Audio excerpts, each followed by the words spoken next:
Mos makere na nyola makamano ma bende owito jogi kwa Nyasaye mondo mi otagi kendo migi hocho kindegi. Jogo mohinyore kamino bende giyud chang mapiyo. Kamachielo, apisa moro mar IEBC ma kaunti ma Kilifi ne omonji ma onegi gi jonjore moko ariyo e dalane mantiere Utange, kaunti ma Mombasa. Jonjorego bang' monjo apisano ne okwalo obok mag IEBC kod mwandu mamoko kendo ne giringo magilal. Wuod apisano ma bende ne owe kod adhonde mag pala ka wacho odhi nyime sani gi yudo thieth mar osiptal mano ma Premier boma ma Mombasa. Jofombo marwa Frederick Omondi ni kod lerno. En monj mane otimore e okinyi ma kawuono e kinde ma apisano mar IEBC ma Kilifi Aisha Abubakar nene yode mane Utange e kaunti ma Mombasa.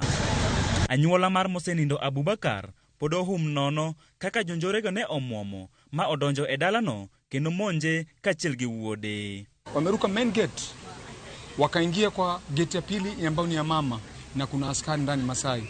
So vipi tumeshangaa kuwa wale wamefika paka kwa mama. Wakakata grill ya dining, wakaingia ndani ya nyumba na wakafanya uhalifu ule umeufanya. Aisha ni chunye ochot kaite many kode thieth e osiptal ma Premier mane boma ma Mombasa ka wuode to pod yudo thieth bang' yudo hinyruok e monjno. Alikuwa na kijana wake mmoja mdogo wa huyu kijana wangu Abubakar ambaye yuko sasa afadhali kidogo, yuko katika hospitali moja fulani anatibiwa na tunamwombea Mungu anapata nafuu. Yangore ni bang' monj makamano, jonjorego ne okwalo obok mag IEBC kod mwandu mamoko mag ot kaka TV.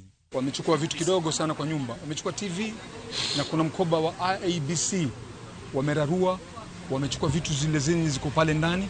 Moko kuom jood bura mawuok e kaunti ma Mombasa mane ochopo e kar kano ringre joma otho ma Premier mondo one ringre apisano okwongo monj makamano ka gidwaro ni obila orure gi timo nonro e wi wachno.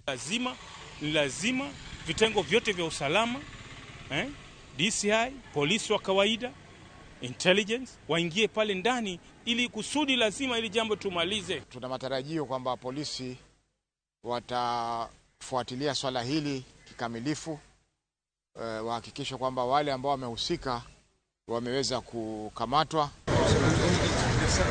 Frederick Omondi, Ramogi TV. Musa nyane anyola no erokamano Frederick Omondi kuom report makamano.